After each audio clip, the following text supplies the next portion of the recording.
अगं सुगंध ऐकलं का? पुढे सोपे ठेवलेले आहेत.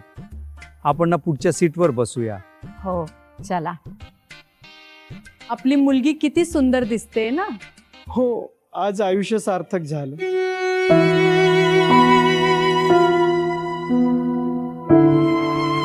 अहो हे सोफे आमच्या VIP पाहुण्यासाठी आहेत. अहो ही VIP लोकांना बसण्यासाठी जागा आहे. तुम्ही दुसरीकडे बसा. तुम्ही बाजूच्या चेअरवर बसा. तुम्ही मागे जा, तिथे तुमची जागा आहे. माफ करा, आम्हाला माहिती नव्हतं. समीर, हे काय चाललं? माझ्या बाबांचा अपमान झालाय. अगं रिलॅक्स, स्टेटस मेंटेन करावं लागतं. तुझे बाबा तिथेच ठीक आहे. सगळ्यांनी लक्ष द्या.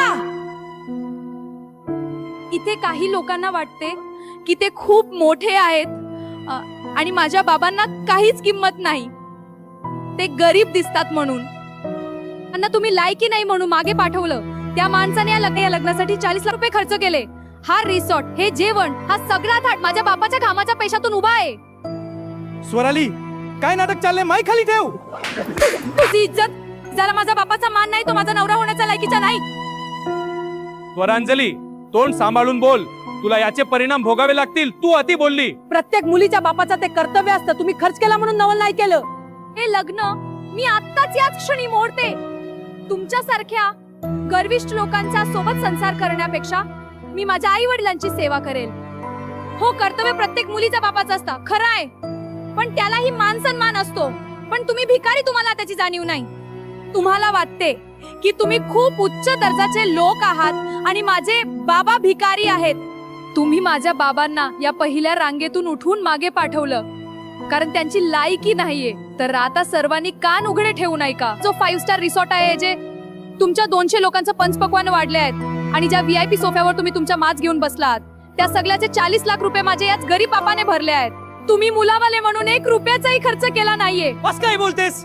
माझ्या बापाच्या पैशावर फुकटची मज्जा मारायला आलात आणि माझ्याच बापाला लायकी काढताय.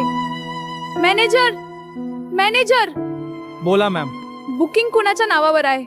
मॅडम, पूर्ण पेमेंट तुमच्याच नावावर आहे. मॅनेजर, मग माझे ऐका.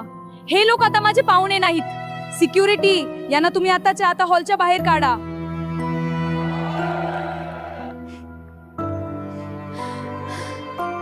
माझे बाबा गोविंदराव हे एका सरकारी शाळेत शिक्षक होते आणि नुकतेच रिटायर झाले. माझ्या बाबांनी त्यांच्या आयुष्याची 30 वर्षांची पुंजी म्हणजे जवळपास 70 लाख रुपये ज्या लग्नासाठी बाजूला काढून ठेवले होते. माझे लग्न समीर नावाच्या एका मोठ्या बिझनेसमॅनच्या मुलाशी ठरले होते. समीरचे कुटुंब अत्यंत श्रीमंत होते. लग्नाआधीच समीरच्या आईने एक अट ठेवली होती, आम्हाला हुंडा नकोय, पण आमच्या स्टेटस प्रमाणे लग्न लोणावळ्याच्या 5 स्टार रिसॉर्ट मध्येच झाले पाहिजे. मुलीच्या सुखासाठी माझ्या बाबांनी हसत हसत स्वतःचा सर्व PF आणि रिटायरमेंट फंड मोडून त्या 5 स्टार लग्नाचा सर्व खर्च उचलला. आज माझ्या वडिलांचा झालेला अपमान मी सहन करू शकले नाही, म्हणून मला असे पाऊल उचलावे लागले. हे 40 लाख रुपये पाण्यात गेले नाहीत. माझ्या बापाची लायकी विचारण्याआधी तुमची किंमत बघा. पैशाने श्रीमंत होणं सोपं आहे, पण संस्कारांनी श्रीमंत होणं कठीण. मी नवरा गमावला, पण बापाचा सन्मान जिंकला. आज हे माझे लग्न नाहीये, तर आज आहे माझा बाबांच्या रिटायरमेंट भव्य सत्कार समारंभ आहे. ज्या बापाने माझ्यासाठी स्वतःचं आयुष्य पणाला लावलं, आज हा पूर्ण उत्सव फक्त त्यांच्या सन्मानासाठी आहे. तुम्ही सर्वांनी पोटभर जेवण करा आणि माझ्या आई बाबांना पुढील आयुष्यासाठी शुभेच्छा द्या. चॅनलला सबस्क्राईब करा, लाईक करा, शेअर करा आणि कॉमेंट्स करायला विसरू नका.